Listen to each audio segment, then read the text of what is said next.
Ok. Ok. On peut. Ok, merci Théo pour m'accorder cette interview. Je suis très heureuse.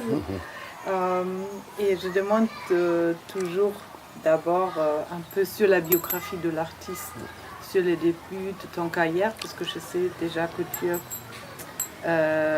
assez longtemps dans le business chez Libéa. Donc, est-ce que tu pourras me parler un peu de ta carrière, de ton parcours? Merci, c'est un plaisir pour moi aussi de t'avoir connu. Bon, je crois qu'on s'était croisés, mais je ne t'avais pas trop remarqué. Il y a Donc 2 ans. voilà, je crois il y a 2 ans. En un premier temps, je suis Théodore Dakbougan. Et je suis issu d'une famille forgeron où j'avais l'habitude de toucher le métal. C'est par ce biais que j'ai eu la chance de commencer à faire ma création depuis des années, depuis les années 89 jusqu'à ce jour. Donc la transformation du métal est la chose la plus habile à mes doigts parce que issu d'une famille forgeron, nous on ne traite que le métal. Toutes sortes de métal. C'est-à-dire, les grands-parents aussi avaient travaillé un peu aussi dans le domaine de l'argent, de l'or. On peut le transformer, on peut le couler, le forger, faire des bagues d'alliance pour les mariés, tout ça. Un peu le style bijouterie. Et aussi, mon grand-père, il a été quelqu'un qui a pu réaliser un objet de culte au niveau d'une église catholique. Nous sommes issus d'une famille forgeron, on est dans le dieu Ogun, mais néanmoins, nous, on a pris ce rythme-là, on a pris cette habitude d'aller à l'église. Donc mon grand-père, je disais, a eu à fabriquer au moins une calice que le pape Paul VI avait quand même beaucoup apprécié. Je crois qu'ils lui ont donné un diplôme. Le diplôme est resté avec les oncles. Je pense quand même qu'il faudra que je puisse quand même récupérer et avoir une photo ou avoir un truc pour la confirmation, la certification, pour démontrer quand même qu'il y a un diplôme qui a suivi cet objet de culte au niveau de l'église catholique qui a été réalisé par mon grand-père. Bon. Excuse-moi, est-ce qu'on peut ajouter un microphone juste pour être sûr? Oui. Comme ça, c'est bien. Que ça reste dehors. Ok. Donc, là, je dis, on avait l'habitude de travailler avec la cour royale de la ville de Porto Novo. C'est pour te notifier déjà que tout ce que c'est que cultuel, les objets cultuels, sont demandés aussi dans notre famille, dans notre maison. C'était dans quelle période, dans quel temps? Les années 1889, voire, voilà. Tout ça, c'était notre père et notre grand-père qui avaient l'habitude de réaliser les objets qui étaient destinés dans le palais royal de la ville de Porto Novo. C'était quel royaume? C'était le royaume de Porto Novo. C'était autant de Tofa surtout, que les parents étaient plus sollicités pour les objets. C'est-à-dire que ce soit les gants, les baguettes que nous appelons adjogans, c'est des baguettes dont j'ai quelques voilà. Donc c'est cet objet-là où j'ai toujours la main pour pouvoir le fabriquer. Ça c'est comment dirais-je, sol de moule que je me permets quand même de couler en bronze. Et ça, c'est en aluminium. Après, c'est des baguettes avec lesquelles les princesses, les reines dans la cour, quand le roi a envie de passer dans son palais d'été, c'est-à-dire rester là pour voir un peu l'ambiance, on demande aux reines et aux princesses de la cour d'aller exécuter quelque part de danse de Adjogan. Donc avec cette baguette, c'est des baguettes qui portent des anneaux, le dessous, avec comment dirais-je, une plaque juste pour pouvoir tenir un peu debout, bien installé, quoi. Et là, c'est une chose qui a une hauteur de 1,90 m à certains moments, sur lequel on a peut-être un caméléon, on a la forme d'un oiseau, tout ça, pour agrémenter l'ambiance dans la cour, afin que le roi ne puisse quand même aller se distraire en face de ses princesses, de voir comment est-ce que ma femme là, ou bien ma fille là, elle exécute bien les pas de la danse de la cour royale. Ben, tout ça, c'est pour définir quand même que nous, c'est-à-dire la famille d'Akbougan, a une place très importante dans la cour royale. Donc, nous avons accès à la cour comme on veut. Alors, je reviens maintenant à notre habitude de travail. Donc, on a tout ça là qu'on peut faire. Aussi, on fait des clochettes pour les avossés. Les avossés, c'est les initiés d'un certain couvent, pour un certain vaudou. Et quand on vient nous demander cela, c'est des trucs que nous on sait faire et on leur fabrique ces objets et ils vont s'en servir quand ils seront dans leur couvent. Donc, brièvement, voilà un peu en ramassé. Voilà un peu comment est-ce que c'est parti. Mais, aujourd'hui, je continue un peu dans ce style par rapport aux Assins. Et j'ai changé aussi un peu de patine parce que je ne suis pas peintre, mais j'aime un peu les couleurs. Ce qui m'a tenté d'aller un peu vers la faïence. La faïence, c'est la tôle émaillée, le bol, les récipients qu'utilisaient nos grands-mamans, ainsi de suite. Voilà. Donc, voilà un peu ce que... Oui, je vois tout à fait ce que tu dis. Donc, c'est vraiment ton travail, c'est vraiment ça s'est nourri d'une forte tradition du Porto Novo, où ta famille est impliquée fortement au cours royal, n'est-ce pas? Ouais. Donc, tu disais aussi que vous fabriquez des objets voodoo. Donc, je reviens un peu au début de ta carrière, parce que tu disais que en 89, tu as commencé. Déjà, en 92, il y a eu... Ouida 92. Donc, tu étais un des artistes sollicités, n'est-ce pas? Oui, bien sûr. Tu peux me parler un peu de cette ambiance, de cette ambiance, c'était de toute façon, vu notre capacité de toucher le métal, tout ça, qui a permis au comité d'organisation de Ouida 92 de chercher à se rapprocher de nous. Ouida 92 parce que, en un premier temps, la toute exposition que j'ai eu à faire en ce temps-là, c'est ça qui a suscité à ce que l'on vienne vers nous. Parce qu'on a été exposé à l'Institut français à Cotonou.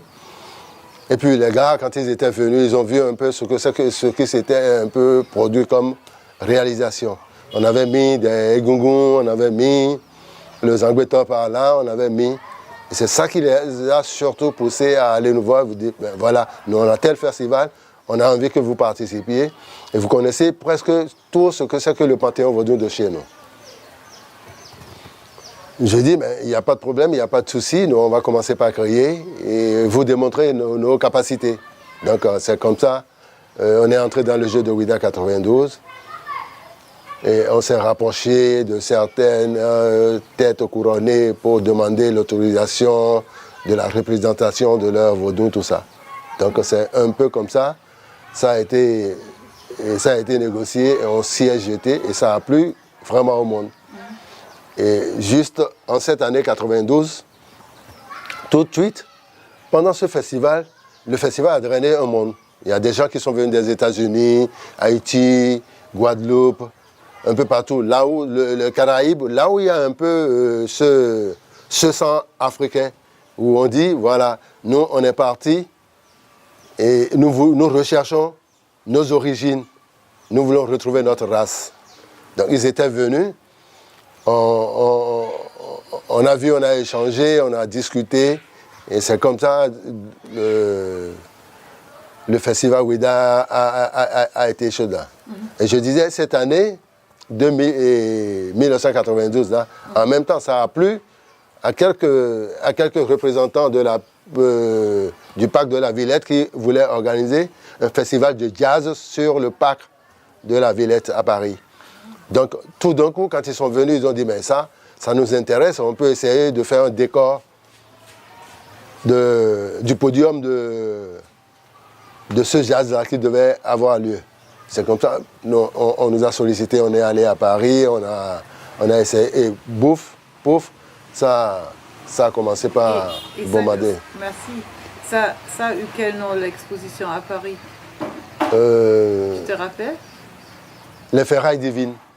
Intéressant. Les ferrailles divines sur le parc de la Villette à Paris. Ouais. Et donc, moi, c'était vraiment un plaisir, c'était vraiment émouvant. C'était la toute première sortie du Bénin où ça nous a beaucoup plu, quoi, ça nous a beaucoup. Et plus on a commencé par évoluer. Mais il est arrivé un jour, bon, on a commencé par se dire, bon, écoutez, il vaut mieux. En ce temps, c'était mon frère et moi. Mon frère et moi, on était ensemble, mais on ne travaillait pas ensemble. Chacun travaillait séparément. Mais on était souvent exposés ensemble. Et puis après, chacun a commencé par chercher son chemin. Et voilà, c'est comme ça, on est... Ton frère, il travaille toujours ou... Oui, je pense, puisque de toute façon, chacun reste dans sa coquille pour que... Moi, j'évite à ce que cette affaire de copiage, c'est pas une chose qui n'est pas trop bien. Moi, à mon niveau, bon, de toute façon, je dis, il ne faudrait pas que l'autre cherche à influencer et tu restes dans ton schéma, tu bosses et tu fais tout ce que tu vois là. Donc, il y a encore le microphone qui tombe dedans. Bon, attends, si c'est ça... Si tu veux mettre même dehors, je peux t'aider ou ça peut marcher? Oui. Comme ça ne dérange pas trop? Oui, comme ça c'est bon. Ok. Oui. Donc il y a deux choses en fait. Il y a beaucoup de questions qui en même temps surgissent parce que c'est très intéressant, c'est ce que tu racontes. Tout d'abord une question générale parce que tu parlais de la transformation du fer. Et ça c'est quelque chose en fait qui est très connu en Afrique généralement, n'est-ce pas? Parce que le fer c'est un matériel très précieux aussi. Très précieux. Oui. Est-ce que tu peux me parler un peu de la notion de la transformation du fer? Qu'est-ce que ça veut dire? Quand je parle de la transformation du fer, c'est cette manière, en un premier temps, de déformer. De déformer la pièce de sa forme d'origine et lui redonner autre forme. Tu vois, si c'est un métal simple que je prends et que je veux lui donner une forme, pour lui donner la forme, c'est-à-dire, quand on prend l'exemple de cet aluminium, c'est un truc que j'ai essayé de marteler, j'ai forgé pour lui donner la forme carrée. Mais là, c'est que j'ai eu envie de le torsader, de lui donner cette forme-là, de le trosser et de lui donner une forme pour que ça ressemble à ce que je veux exactement. Donc, il y a cette manière, il y a autre manière, c'est-à-dire le coulage. Le coulage, fondre le métal, le couler et le mettre sous la forme. Bon, je peux te dire quand même que cette famille forgeron, c'est une famille aussi qui avait l'habilité de faire des grandes cuillères, les grandes cuillères de cérémonie, tout ça. Je suis passé par là, par tout ça. J'ai encore quelques photos que je pourrais te montrer tout à l'heure. Très vieux photos, quand j'étais bien jeune, j'étais pas marié. Dans la forge, cette manière de couler, même les clochettes à l'église, quand il s'agit de la consécration, quand le prêtre arrive à faire descendre le Jésus dans le pain. Il y a de ces genres de... je crois, je ne sais pas si tu sais, ce moment, c'est le moment de la consécration, tout le monde est cool, calme, et en fait descend l'esprit, Et maintenant, les clochettes qu'on balance en ce temps-là, qui donnent des sons, là. Tu vas vous constater sur une photo tout à l'heure, quand j'étais en train de fabriquer tout ça. Donc ça, c'est les début ça. Tu vois? Et le fer a aussi une importance dans la cosmologie du Dahomey. Ah ouais, bien sûr. Avec le dieu Gu, tu viens de parler de Ogun ou oui, parce que nous, on dit, chez nous, vous savez, c'est pour ça que je dis, quand je vais même à l'église, ça ne me dit pas de mal parler de tout ce que c'est qu'un rituel qui se passait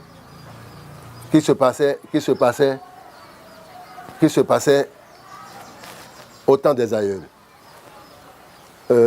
C'est des rituels et ils font. Tu sais, on dit le métal. Le métal, c'est le couteau, c'est le sabre, c'est le coucoupe. Et le dieu Ogun, il est représenté par le métal. Et quand tu prends le métal, c'est lui qui t'ouvre le chemin.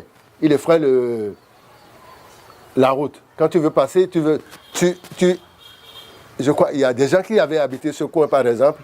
C'est un exemple, je te donne. Ceux-là qui ont habité ici, c'était toute une brousse. Avant qu'on ne vienne s'installer, il faut le coucou pour désherber, pour enlever tout, s'effrayer un chemin pour pouvoir atteindre. Donc c'est pour ça qu'on dit le dieu Ogun est le frayeur de chemin, c'est lui qui permet quand même d'avoir une ouverture. Je ne sais pas si tu vois un peu ce que je veux dire, ce que je vais expliquer.